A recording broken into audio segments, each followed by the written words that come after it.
Good afternoon, good morning, good evening, wherever you are joining us. I'm your host, Robert Karpelis, and I am joined, not as always, by Kevin Callum. Kevin, how are you? I'm fine. I'm just processing a new reality. A new Uh, reality. Look, Where here's the deal, I guys. see I don't see color. I only see black and white now. Only good guy and bad guy. I go away for one damn weekend. One weekend. Whole world falls apart. Whole wrestling world falls apart. Kevin, here's how I know something was odd. I was in Manhattan for a wedding over the weekend, so I'm like, I'm not gonna get a chance to watch Elimination Chamber live. I'm gonna mute my group chat with Dan, Mike, Scott, and Dom, the working stiff crew. Avoid the spoilers. I look at my phone, 492 missed text messages. I thought maybe an atomic bomb went off in the middle of the ring at some point, and it turns out, in reality, um, what the hell was that? Is that a good what the hell is that? Or is that a bad what the hell is that? Here's the deal, guys. Ladies, gentlemen, those folks joining us in the chat, live, those watching us all around the world on X and YouTube. I just finished watching Elimination Chamber about 30 minutes ago. Completely You're unspoiled. fresh off of it. I was in a bubble. Robert, did you avoid the spoiler at all? Did you? I avoided all. Here's the beauty of it. I was at a wedding Saturday evening with adults who were not watching the Elimination Chamber. That next day, Sunday, I boarded a plane, flew home. No one in my house is talking about it. Off social media, watched the Oscars. Woke up this morning. I'm like, you know what I'm going to get to do today? I'm going to get to watch Elimination Chamber at some point. Had to pause it to go do some work meetings. Took a quick break. Watch the finish, and here I am. So it's been a moment. It has not really had the chance to process and settle in the way that it has for you. So my reaction is going to be a little bit more knee-jerk than yours. And there's a whole card of Elimination Chamber that we can pretend to talk about. Don't knee-jerk me around. All right, I want to know what your take is here, Robert. There's a whole Raw preview we could talk about. Nobody cares. That was a bold storytelling decision on the part of the WWE. The question is whether or not this was a good or bad bold storytelling decision on the part of the WWE.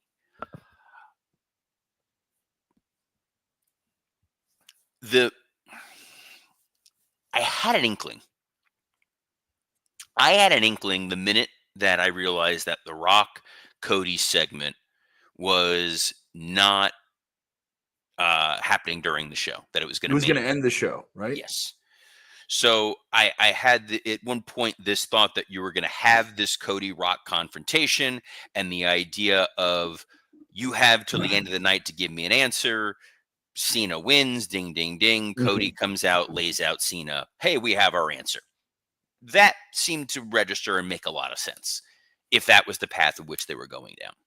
When they didn't go down that path, and you had John Cena and Cody facing off against each other, and the crowd in Toronto was having none of it, there was that second of panic of, oh, we're going to do a babyface John Cena, Cody Rhodes match that is going to feel lesser than. And with like a Rock element in between them or something like that. Yeah. It just didn't feel the epic moment that I think they wanted it to feel. And now I realize in some ways that was by design. That was their intention there was to make you not want John Cena, Cody, babyface at WrestleMania. And that here's a big, giant, rolling ball like an Indiana Jones of story to tell you. To tie this into a bigger, broader, more epic moment. What was your takeaway when you saw this? I was there live. You were there? Okay. I was there live. And I remember it gets out right before the show. And I'm working for Sportskeeda. I'm doing on-site coverage and filming a bunch of different things, and was also going to film some stuff the next day at the Hockey Hall of Fame. So I had a full expectation. I'm in the rhythm of the event. I thought we'll talk about the rest of the card, but all everyone wanted to talk about walking out of that stadium, a stadium where, by the way, no one left, because the way that was executed was so clear. I will say it was noted that Triple H told the truck. He put that out there. I told the truck. It was all kept secret. Nothing got out. No one knew except the people that were getting in that ring. Some people started to find out the night of, but when that show started, no one knew. That's my understanding from talking to people in the business as well. No one knew about this until maybe an hour or so beforehand. And they weren't even the production people. The production people told Triple H is going to call all the shots once we get past the main event. So I did hear they kayfabe the run sheet, and Hunter was calling stuff. Yeah, and I also kayfabe that run sheet because some websites reported the run sheet, and that run sheet had the Cena Rock Cody segment, or rather the Rock Cody segment as we knew it, happening in the middle of the show. They even ran a video package that would have played in that order of here's a video package to present the story of this match. If you're just tuning in, you're a casual fan, here's what's going on. And then they went into another video package for another match. So we're not getting that. All right, that's interesting. So they're going to put that on last? All right, because they're not going to put it on right before the main event. They would put it in the middle, or they put it on near the end. And they put it on at the end. And they went right from Cena's triumphant moment, wild, fun storytelling. The Elimination Chamber match was absolutely great. It was one of the best worked Elimination Chamber matches they've had in a long, long time, with a guy who's maybe in his 12th or 15th match. Kudos to Logan Paul. He's doing a lot of great stuff. It was fun. But that ending was cool. CM Punk didn't look like he got jobbed out. He went to the ending. He got screwed. You can do something with him and Rollins. You're spinning all the plates, but now you're doing Cena versus Cody, which on paper is fun, but we have a whole lot of time before we get to WrestleMania, and the time before you get to WrestleMania has to be compelling to get you to WrestleMania, right? You know that. You could do a fun angle, and then it dips out in the valleys, and then you're working to get them back.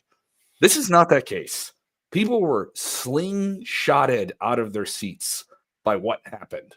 There were people that were like, had their stuff ready to go, and then they put it down when they realized something is going to happen here. And even if we kind of saw it maybe 30 seconds before it happened, you're like, they're not actually going to do that. They're not actually going to do it. But if you're a hardcore fan, you're a casual fan. You're just a mark fan. They got you. Hook, line, and sinker. People that are bitter, that, talk about 5-star ratings and all these different things, and maybe even watch podcasts like ours. No shot at anyone, right? But the fact that they got you, this was the plan. 2 weeks ago, everyone's confused about what The Rock is doing. Maybe there were some weird things with execution there. I don't know. I'm not judging. But if this was the plan then, if this was the plan when they started in January, this has been well executed, and it plays off of the mass psychology they had last year with, all right, the audience turned on what we were going to present to them. Let's give them more of what they want and then some, and a twist that compels them to stick around. You're getting a lot here, and you're going to get a different John Cena you've never seen before, or maybe you've only seen slivers of here and there. You're going to get The Rock if you're a casual fan. If you're a diehard fan and you've been running with Cody and you want a good guy to fight a bad guy, you're going to get that meat and potatoes, but a new spice to it as well. This was so well executed. This is one of the wildest things I've ever seen in live wrestling. And people were losing their minds over this, absolutely losing their minds. People were cheering for the moment because they got to see a moment. But once it settled in, they were booing John Cena. So what I find so funny is, like I said, I had the 200 something plus text messages floating around. The response for 400 plus from Scott Chaplin, fellow host, hated every second of this. This is so stupid. This is dumb. This is clown shoes. This is the worst thing I've ever seen. This is laughably bad. And I'm just reading it, and I'm like, he's so worked up about this. He turned himself into a mark over it of how dumb this is. This is so stupid. This is the worst thing I've ever seen. He could text you that, but he couldn't say it because the hook is in his mouth. Exactly. And I love that. I love that. It's just like, this is ass. This is Robert Downey Jr. pulling off the Dr. Doom mask. Like, this is so cheesy. And I'm like, great. This felt like from the moment The Rock got involved, hey, something is going to feel slightly epic. It might not be good, but it's going to feel important. And one of the things that we have sort of talked about of late is this idea that they want there to be those big signature moments. And I do feel this was more planned out than folks want to believe it was, Mhm. because when John Cena lost at the Royal Rumble and announced that he was going into the Elimination Chamber, the tide around what he was saying turned into F this guy. That he's not going to wrestle to get into the Elimination Chamber. He's just taking a spot. This doesn't feel right. He's not showing up every week on the build to Elimination Chamber. Heels do that.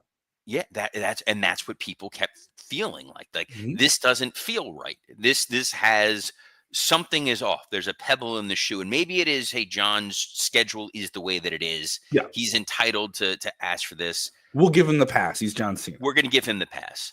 Yeah. Then there's the part that realizes that John Cena right now is very much an actor, in the same way The Rock is very much an actor, where The Rock is over the top about, hi, I'm Dwayne Johnson, and tonight I'll be playing heel Rock.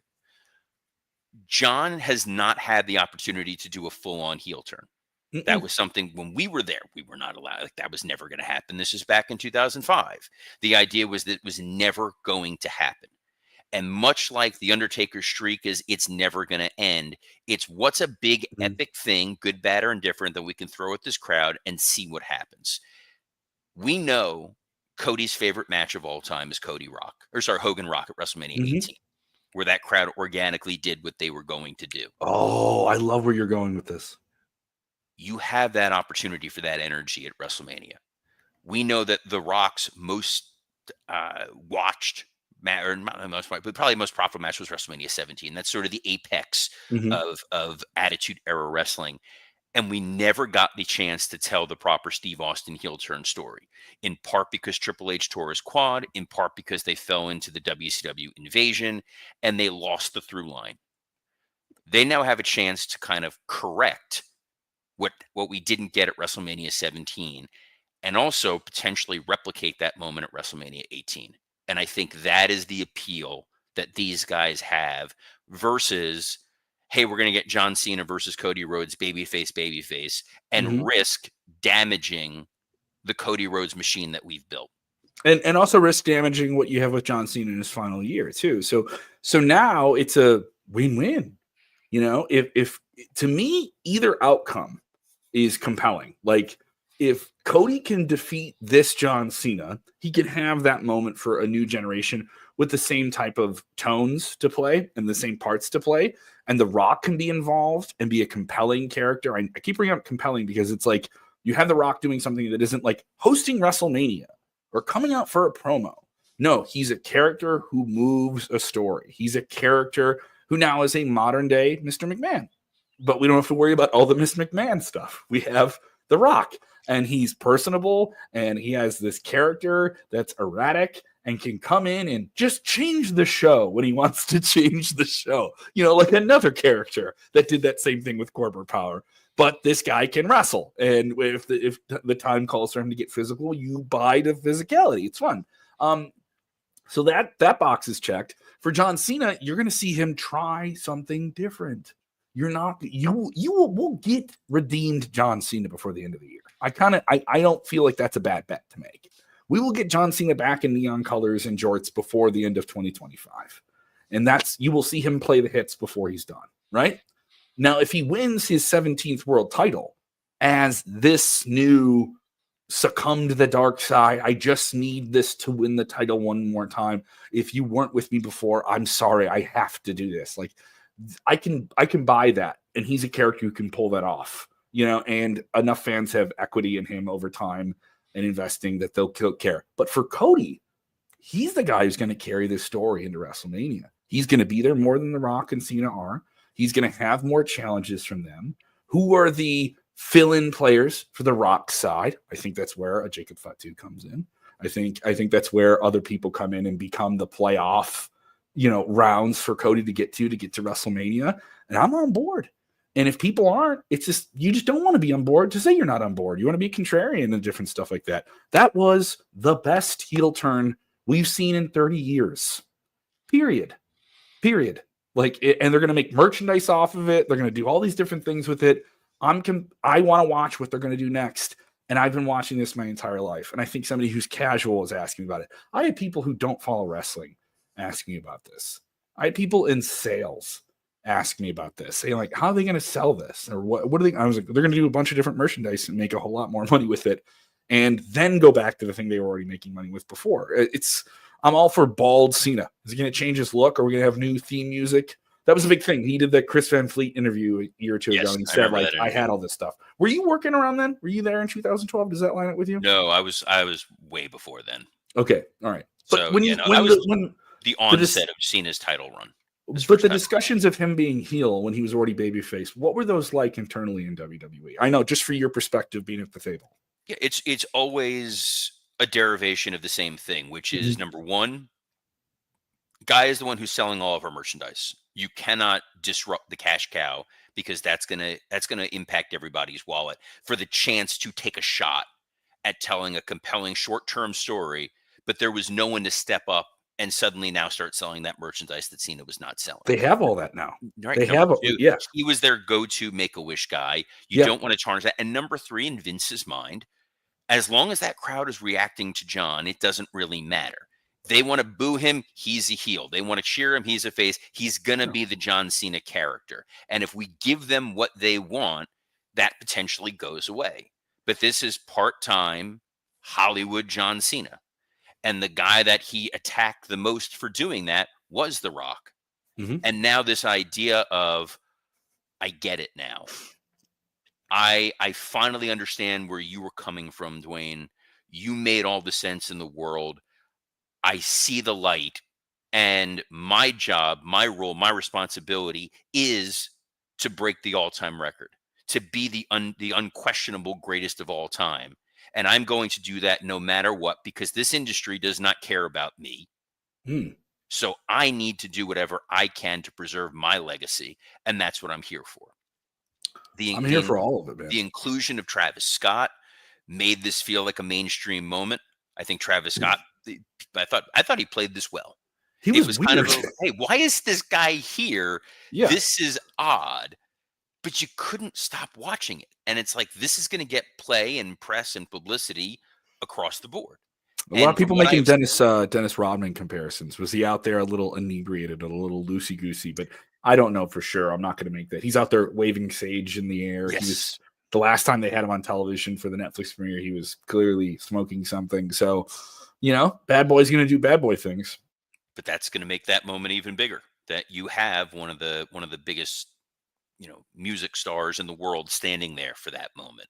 Yeah. And John Cena's over-the-top goofiness of celebrating what Cody was saying was so cheesy and so ridiculous that if he didn't turn heel, we'd be having a very different conversation today. We'd be talking about this Mania may go off the rails.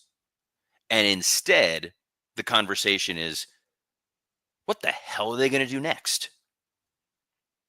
So we're getting Cena, bad guy, with The Rock maybe in his corner, versus Cody Rhodes. We're seemingly going to get some combination of Rollins, Punk, or Reigns, or all three. All right, that definitely feels like a triple threat match because at the end of the chamber, there was other stuff that happened on the show. Apparently, at the end of the chamber, the curb stomp by Seth is what was the undoing of CM Punk. So well executed by all three guys too to be able to do that. Look great on TV.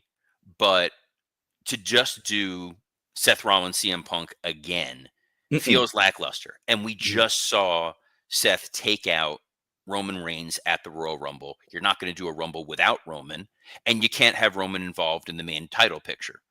So having a triple threat match there certainly seems like it makes a lot of sense. Makes tons of sense. And it softens the blow that Punk is not main eventing a Mania. Is he going to main event one of those nights? Because you have two nights. You do have two nights, but main eventing, I've said it a trillion times, and I'll say it now for 1,000,000,001, not main eventing with the women on the first night, I think does them a disservice. And I think if you're doing Rhea Ripley, Bianca Belair, that you could get to that being a big time match. Let's talk about the women. Women's Elimination Chamber. This had the Jade Cargill return to open the show. and she takes out Naomi, who's been Bianca's tag team partner. Jade was Bianca's tag team partner before she was attacked and smashed into a car and has been on the shelf. It was a fun, exciting beginning. I thought Alexa Bliss looked really good for someone who has not wrestled a whole lot in the past couple of years. She looked fantastic. She took in her moments. Her pacing was fantastic. Liv Morgan seemed like the MVP to go through this whole thing, but it was Bianca Belair's match to win. Bianca wins. She gets the title match with Rhea Ripley at WrestleMania. That's their predict. And she's one half of the women's tag team champions, which is was one half of the women's tag team champions. So that's interesting. And there's still all this stuff with Jade taking out Naomi. Where is this going? Check the record books, guys. I called it when Jade got put through that car. I said, it'll be Naomi. All these months later, it was Naomi. What if it's Bianca? What if Bianca turns heel the way John Cena? It could be Bianca behind it. Yeah. Which I don't hate, but I did it for Bianca. That type of thing. Oh God. She's learning from her father-in-law. Yeah, but then the story really becomes that you want to see Jade versus Bianca and not Bianca versus Rhea. So it is a little tough. I think that you need Naomi versus Jade, which can be a Mania match in theory, or the SmackDown before Mania or something like that, to put out there, and then you can eventually reveal that Bianca's the one that did this all along. It's very possible. I don't know. I think that you could do a Bianca Rhea babyface match, and it would be okay. I think Tiffany Charlotte, I'm a little less enamored with. I don't know how that match is going to go. I think the way that their match, the way that the match went, the tag match, and it's hard to judge that tag match. Yeah. But that tag match on Elimination Chamber with Trish and Tiffany versus Nia and Candice was a little rough. Of the matches on the show, I would rank it the last, but they still went out there and gave it a go. They did, but in part of that was, Trish is again, she's not a full-time competitor and she's not 23 years old. Mm-hmm. So you're putting her in there with Nia. You're gonna have some clunky moments. It didn't help. I thought in that circumstance for where Trish is in her career, she looked as great as you wanted her to look. And I think they should have utilized maybe Tiffany and Candice a little bit more in that match. But that's just me, being there. And also, they had to go on after the Elimination Chamber, which I don't think is easy. That number 2 spot is never easy on any card. It's not, but it's interesting because so you set up essentially Alexa Bliss, Liv Morgan coming out of Elimination Chamber based on their little interaction, which was already teased at Rumble. You're clearly setting up Roxanne Perez and Bayley. You're getting Naomi and Jade Cargill, and you're getting Bianca and Rhea. So as far as the Women's Elimination Chamber is concerned, you accomplished a lot in one match. And that's, to me, the mark of a successful match.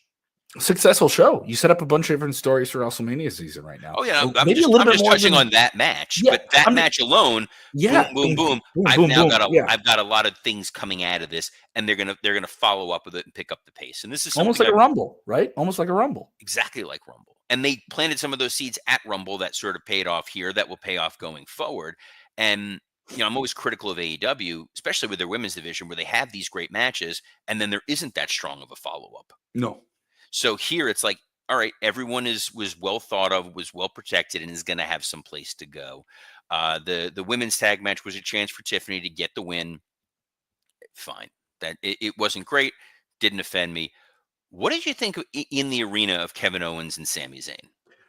They presented it like a non-sanctioned thing. It's a big arena. They didn't use the entire building.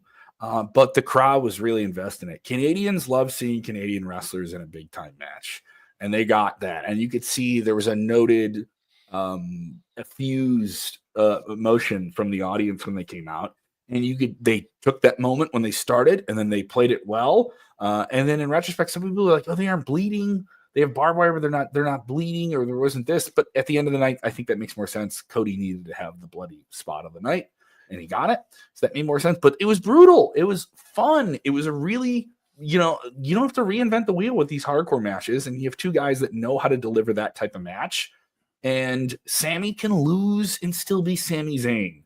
Kevin Owens is a son of a bitch character who has this chip on his shoulder who gets shorted. They even did the spot where the referee had to run to the ring, right? And the referee, they've done that with him before, but it's effective where it's just like, no, like this guy who circumstantially gets cheated, but you just don't care because all he does is bitch and moan, right?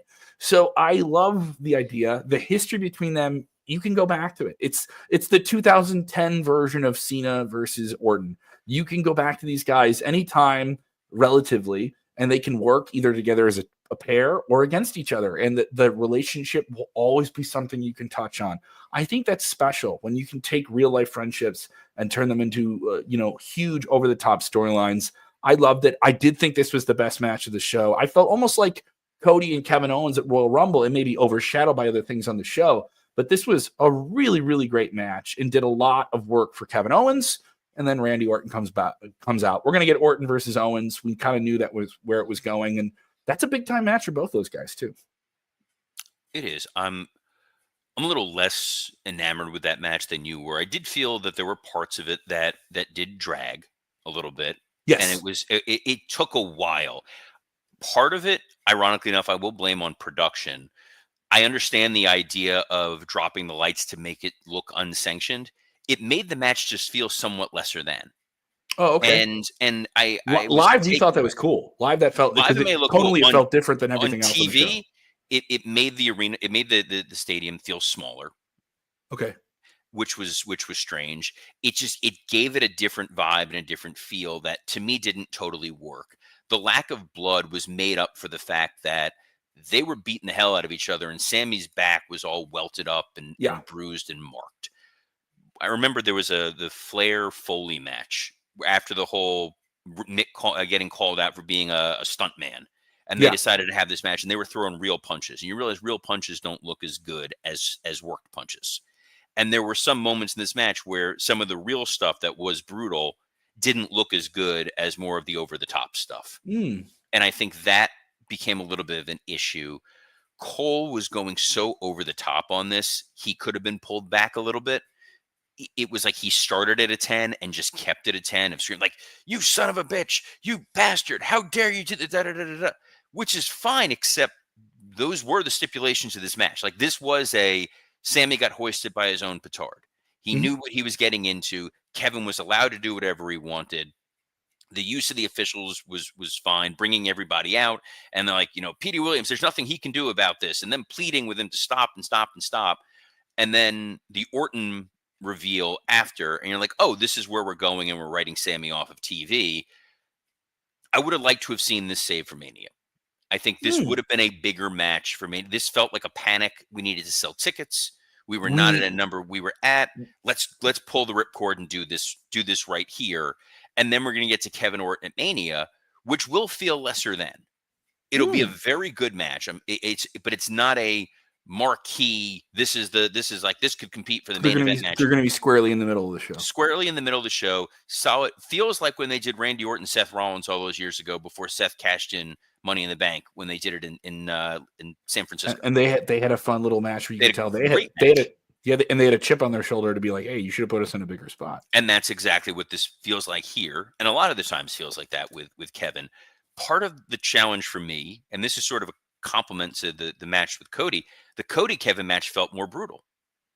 The power bomb, Yes. where he was folded in half and you're like, oh no, is he dead? Mhm. Felt more brutal than anything I saw in this match.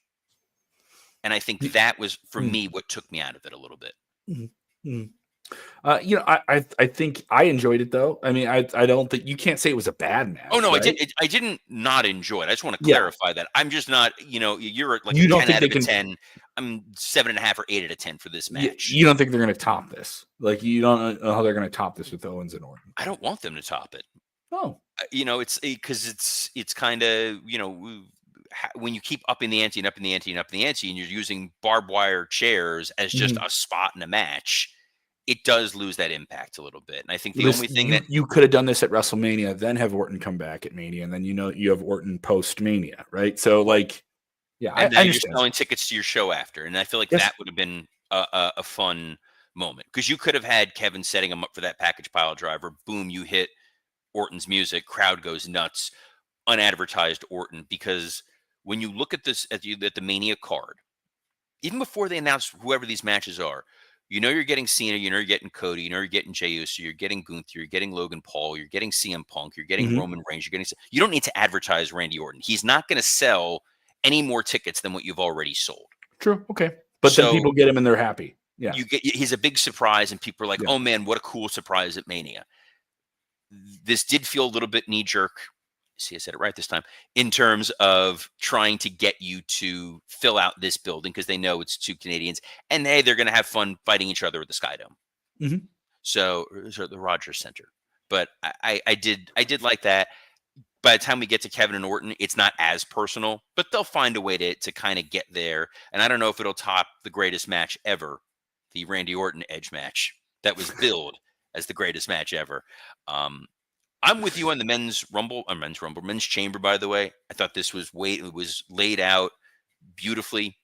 You got a number of fun moments. Drew getting caught off guard because he becomes so singularly obsessed with his quests for revenge that he winds up getting caught and pinned was fun.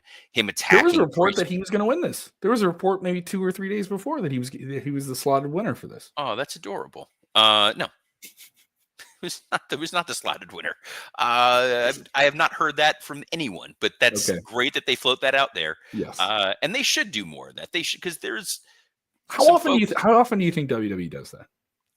I don't think they care. I think part of it is there's internal share drives that exist.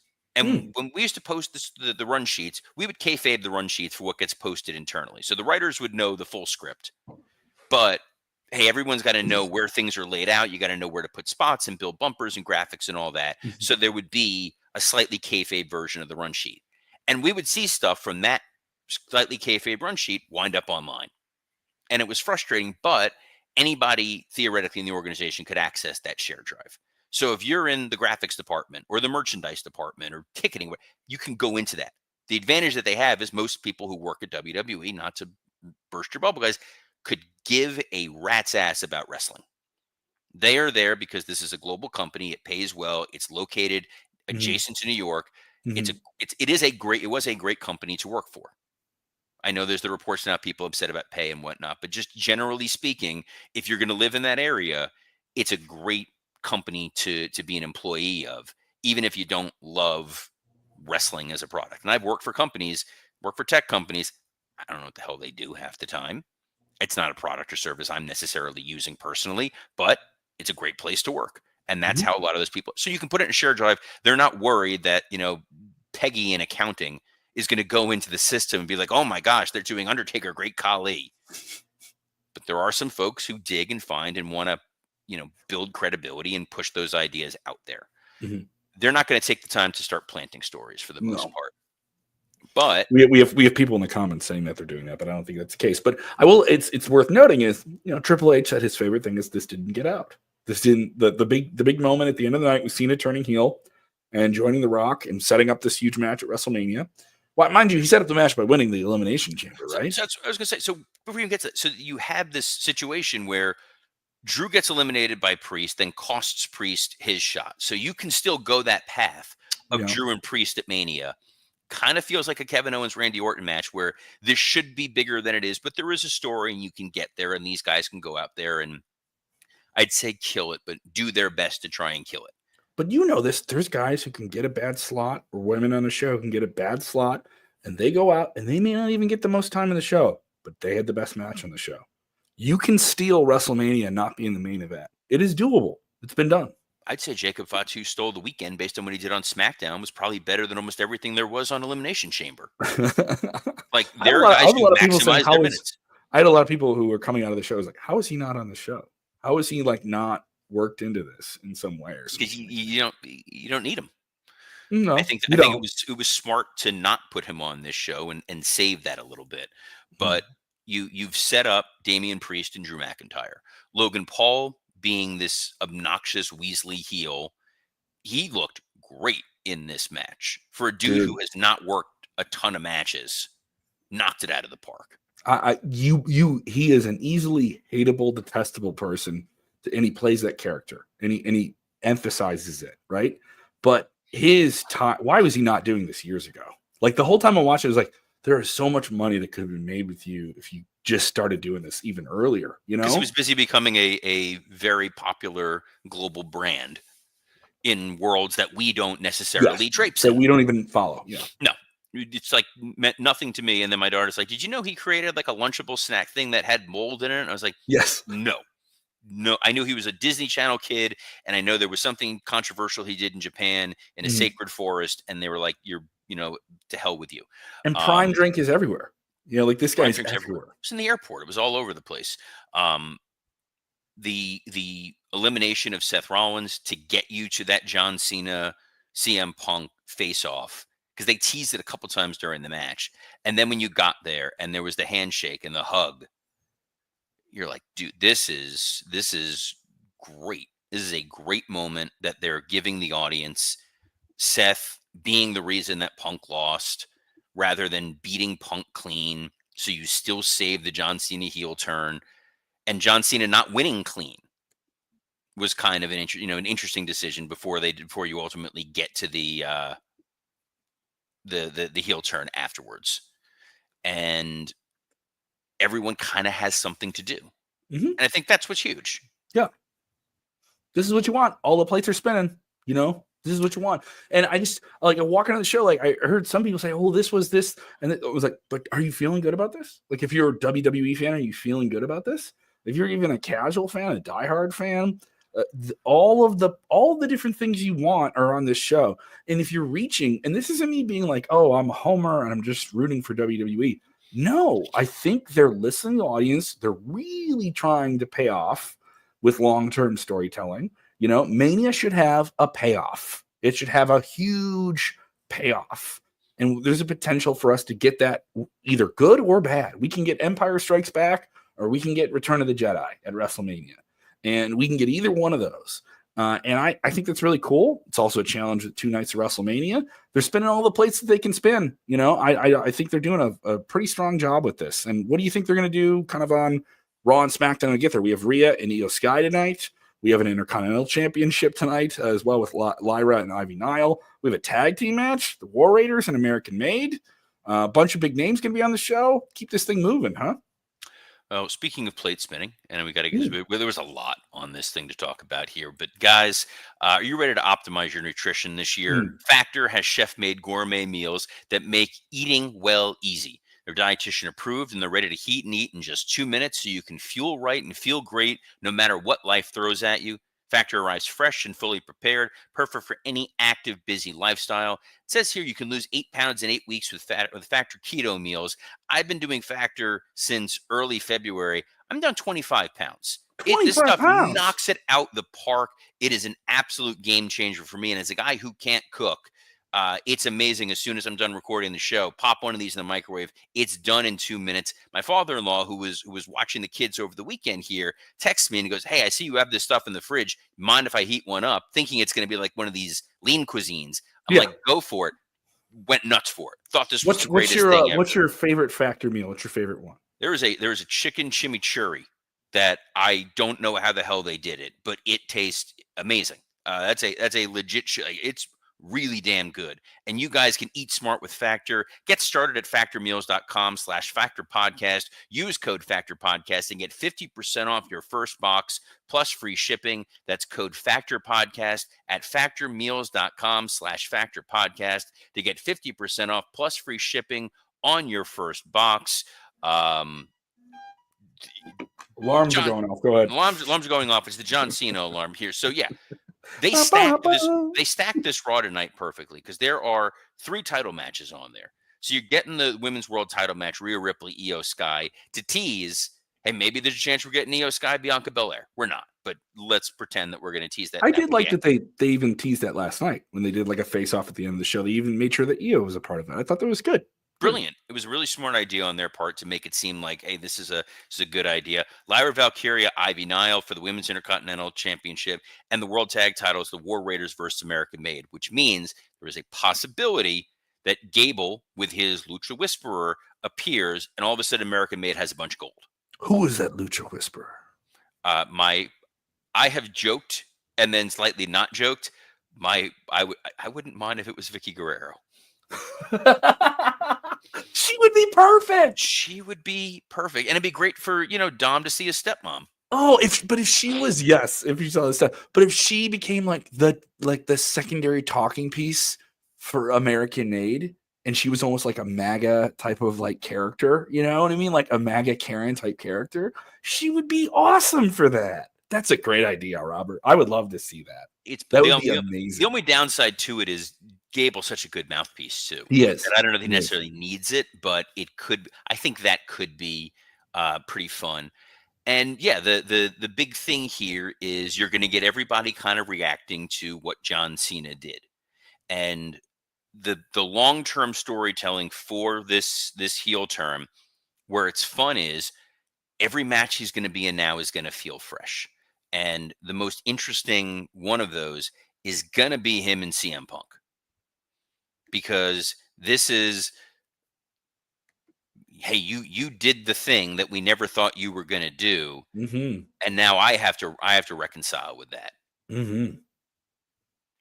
That could be pretty interesting. You can get to Cena Roman if Cena Mm-hmm. wins the title.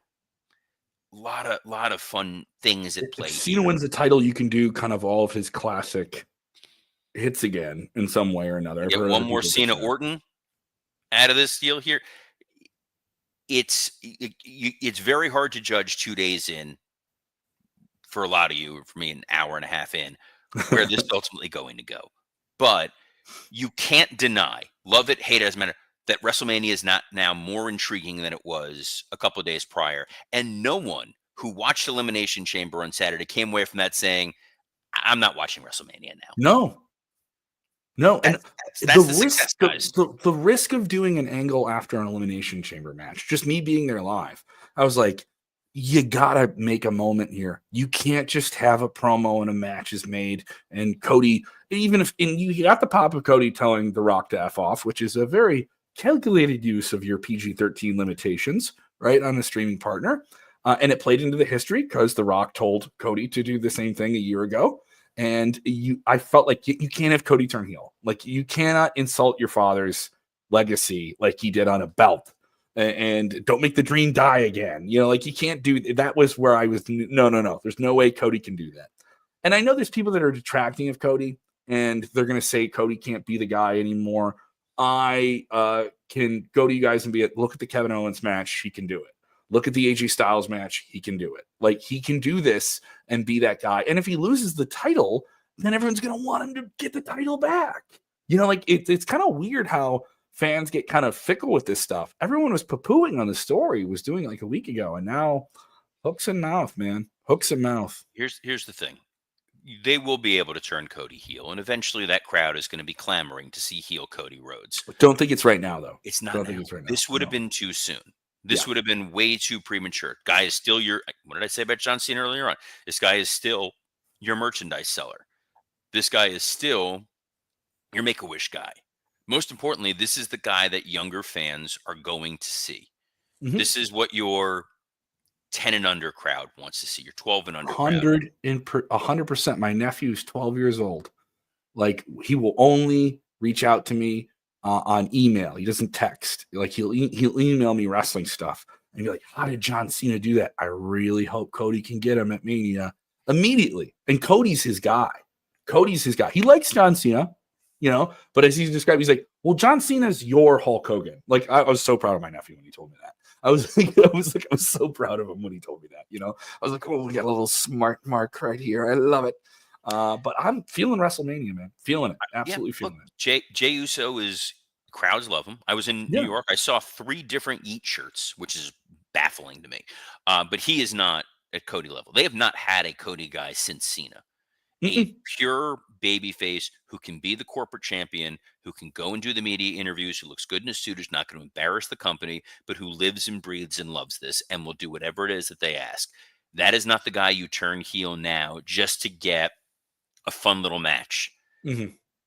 When the crowd starts to truly turn on Cody, you can do that. My concern with babyface Cody versus babyface Cena was that crowd was going to turn on Cody because Yes. they're going to want to cheer Cena one last time, and they're And going there's to want to see him and break there's the record. people and there's people that are going to cheer John Cena no matter what. And they know that now.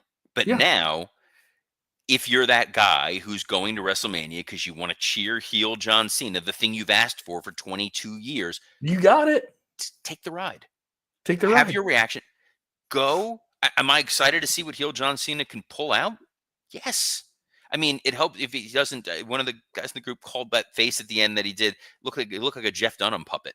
But I don't care. I want to see what's going to come out of his mind, because this is the brain trust of John Cena, The Rock, Brian Gewirtz, Paul Heyman, Paul Levesque. None of these guys are going to let the ball get dropped to the point where this genuinely sucks. Even The Rock's bizarre ass promo a week ago, Mhm. the promo he did on SmackDown on Friday was the perfect recovery. So everyone's swimming in the same direction. Everyone wants the same level of success. This could be a lot of fun. Kevin, this was a lot of fun having you join me today. In case you're wondering where Dom is, Dom got a last minute. He's interviewing Robert Stone of NXT for an interview that will be posted sometime shortly. So that'll be a lot of fun.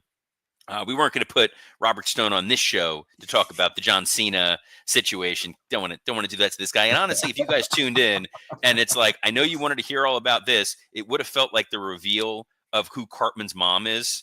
And instead, it's just 20 minutes of us talking with Robert Stone, who would have been fascinating, but I don't think that's what you guys were looking for here The today. Denver Broncos. It's some member of the Denver Broncos. It would have been some member of the Denver Broncos. And if there's one guy from there who knows all about Immaculate Conception, it would have been the all-time great Tim Tebow. And I love that there was a question Wrestling Old Head had here, and I can't put it up on the screen because I'm not signed in. I can read it here. What Sure. could AEW theoretically do to attempt to snatch attention from WWE? This is WrestleMania season. That's one of the comparisons always made. WCW did NWO. WWF did the geriatric wrestling thing. What is AEW going to do to keep themselves? They had a solid collision on Saturday night. They did Adam Cole and Danny Garcia. They did some big stuff. They have a pay-per-view next weekend in LA. They had Timeless Tony Storm cutting a fun over-the-top promo. I think she's a very over character. What do they do in comparison to keep themselves in the conversation? That's a great question by Wrestling Old Head. You know what it's not? You know what they don't do? John Moxley and Cope.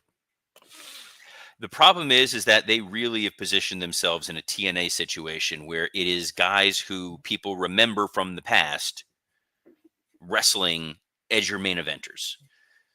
And I had lunch on Saturday with another former WWE writer, and we were talking about the AEW world and landscape. I'm not going to say his name because I don't want to speak for him and we create a hearsay situation. But it's Big Dick Johnson. I'll put it out there. It's Big Dick Johnson. It would be fun to go have lunch with DJ. I haven't seen him in a while. By the way, Big Dick Johnson for years was working on Big Brother. As good for him. And then would be on camera playing a bunch of different characters, and I would pop every single. One of my fondest memories of WWE was riding with DJ from in the middle of the night, driving from Arkansas to Texas for a show with my iPod. And we just started playing old TV show theme songs and singing the Mr. Belvedere theme at full volume at 1:00 in the morning, driving through the Texas, from Arkansas to Texas. Wild. Anyway, this other writer who unfortunately was not Chris DeJoseph, but still a good dude. As I heard a weird beep behind me. We were saying, if AEW's ratings are what they are, this 500,000, 600,000 viewer thing, clearly the lapsed WWE fan that is a fan of Moxley or a fan of Edge or whatever, they're not coming over. They're not saying, hey, I want to go see these other stars. So just say what the word that Cody used, F it, and put the title on Ospreay and just go full in current stars. Stars of the past, be done with them. Stars of the now. You give them Ospreay and Swerve and Hangman and MJF. Let these guys run wild for a little while. Kyle Fletcher, Konosuke Takeshita, they've got the guys. And they've got the guys to put together an in-ring product that is probably going to blow away anything WWE is going to do. And they have the stars, like you mentioned, with Adam Copeland, with Moxley, with Jericho, where they can still utilize them in compelling storylines, but they should really be supporting characters instead of the main players, right? Is that kind of essentially what you're going Yeah. for? Go back and look at that Continental Classic. Those matches were great. They told stories, they led to other stories. It felt like there was a little bit of direction and momentum, and then that kind of went away. Mm-hmm. So if they want to compete and they want to be the alternative brand, be the alternative brand. At the end of the day, what Tony Khan loves is one-on-one matches with clean finishes that are five-star classics. That is his favorite thing. He Yeah. doesn't care about long-term storylines. He doesn't care about a lot of the gaga that's going to exist elsewhere. Be the healthy competition. If WWE is doing spectacle, you can't do spectacle on a smaller scale and then wonder why it doesn't look the same. One side has fireworks, the other side has sparklers. Just go the opposite direction. Do what Paul Heyman always said he did. He would look at these shows, he would watch Nitro or he would watch Raw, and he'd go, "What can I do that's the opposite of what they're doing?" Mm-hmm. Be George Costanza. Do Mm. not get the tuna. Get the chicken salad with a cup of tea.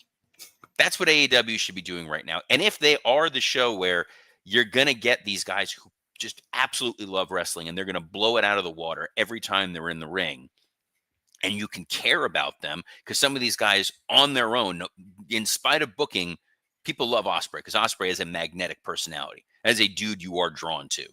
They are hooked with Hangman no matter how insane his storylines wind up getting.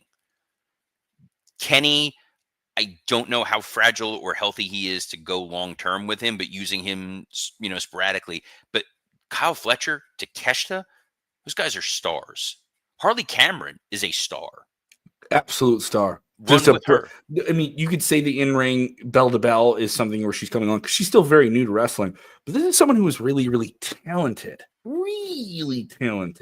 as an entertainer overall, and obviously is a gorgeous woman who's going to catch your eye just walking to the ring. Right?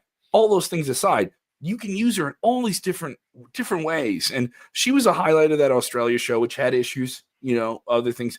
And she had a real test. She didn't need to win the match. She needed to look good and hang in there with a wrestler who has years ahead of her. And I think she did that, and she just eats up the minutes, maximize the minutes. She does that every time she's on television. It's crazy to think that they have to say in 2025 they have Okada and they underutilize Okada. Big time.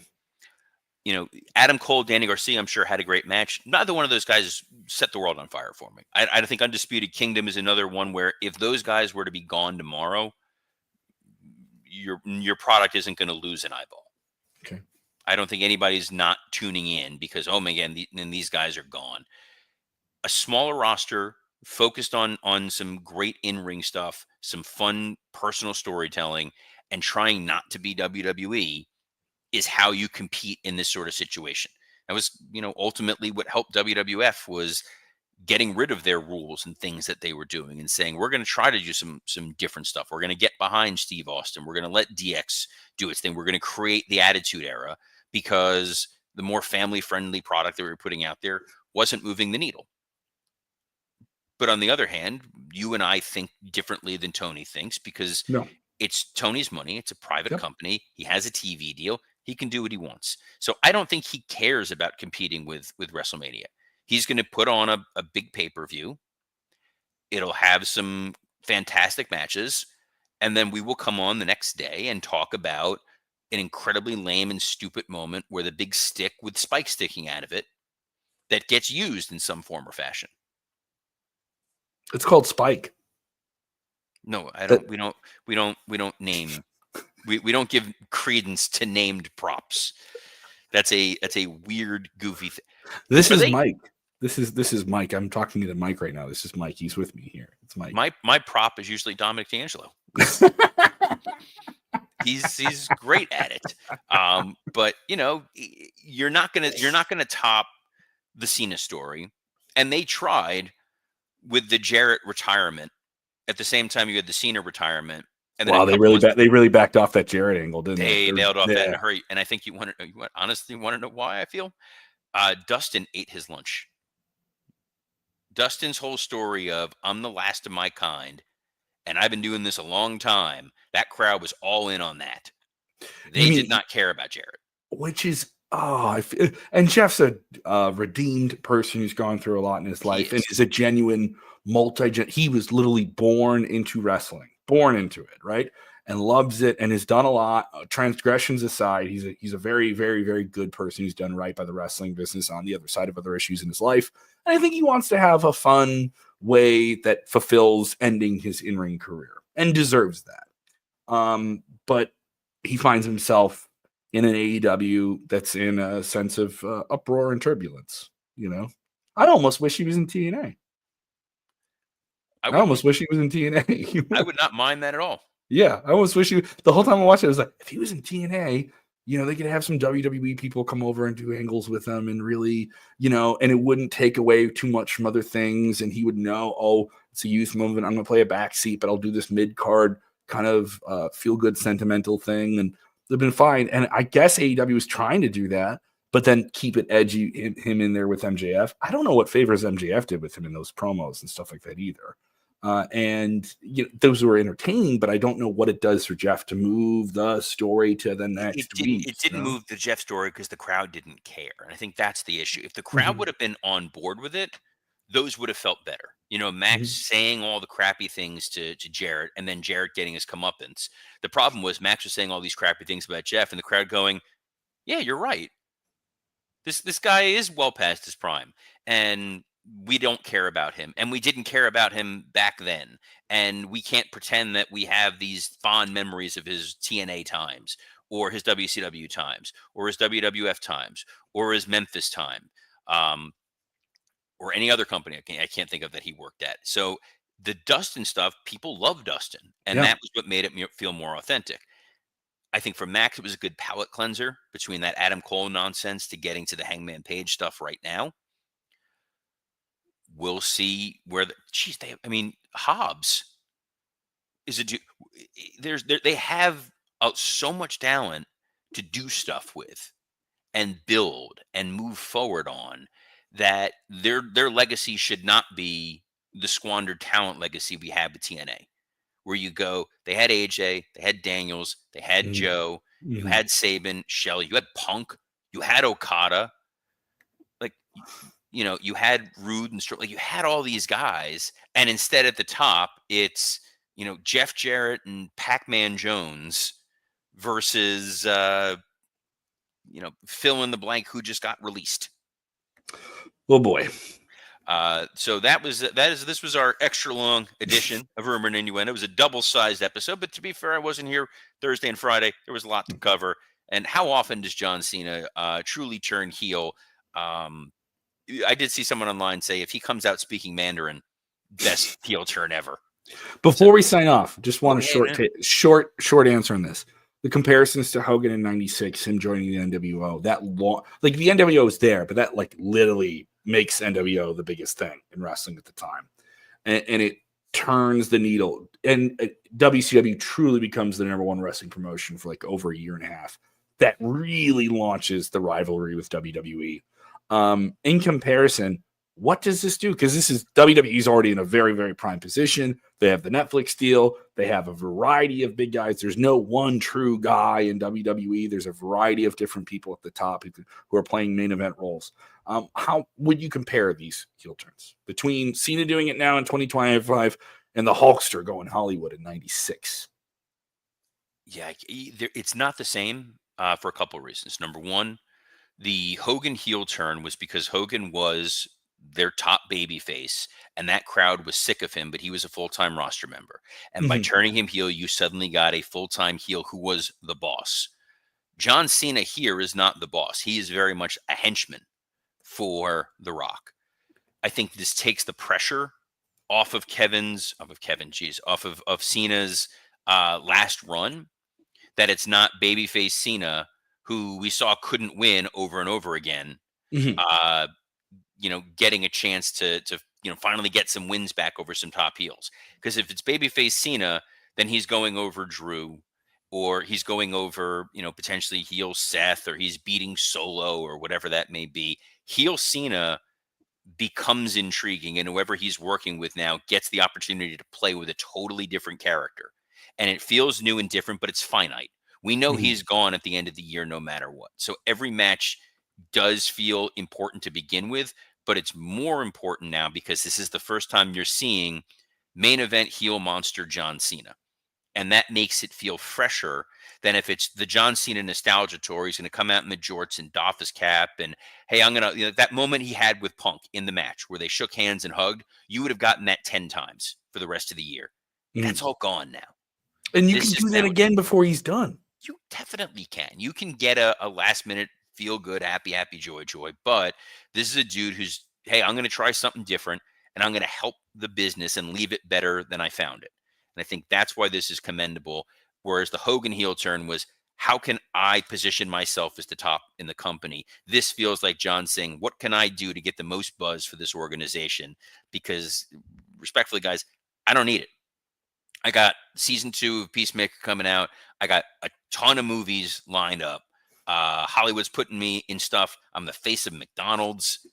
Like, I I'm here freaked to out. help. I went to the McDonald's kiosk, like the kiosk, and you punch in the things, and it's all just this. And then I see John Cena like right in front of me. Just they have him in like some interstitial animation. It was like, oh yeah, How'd you he's see John him? Cena. Like he can do this. I It can't was. believe you saw him. This is what's fun about it. There's a lot of intrigue going on. Like the build to Mania last year went haywire in the best ways possible, and then everything wound up being just fine. This year, the build to Mania, but everyone was like, this is lackluster, and Jey Uso and Gunther, everything's gone haywire. Things are going to be just fine. And whether they are or not, I will be here every Monday through Friday at noon live on a plethora of platforms, including the WW Creative _ish X account, the at SE Scoops X account, the at Dominic D'Angelo X account on YouTube, on Rumor and Innuendo ad-free shows, and Working Stiff. And if you enjoy the musings of Kevin Kellum, you can follow him on X at Kev Kellum. And Kev, I know you do a bunch of Sportskeeda stuff. I don't know why it's so hard for me to say. Even though I said it right, it still sounds weird. Plug away, my man. Yeah, you can just check out Sportskeeda Wrestling on YouTube. We just did a bunch of different content. I've been working on a project which I think we may have to alter a little bit. That is a complete career retrospective of John Cena. That is about 3.5 hours long. It's one of those things where you watch a little bit of it, then you come back to it, and you come back to it. Gotta And love when that's already stale. and we spent like weeks and weeks working on it, and now the entire feeling of it is like, oh boy, we have to make some changes. But I did do a breakdown of why this is such a big angle. If you want to hear me talk more about it, that I recorded in the bathroom of a weird Toronto hotel at 2 a.m.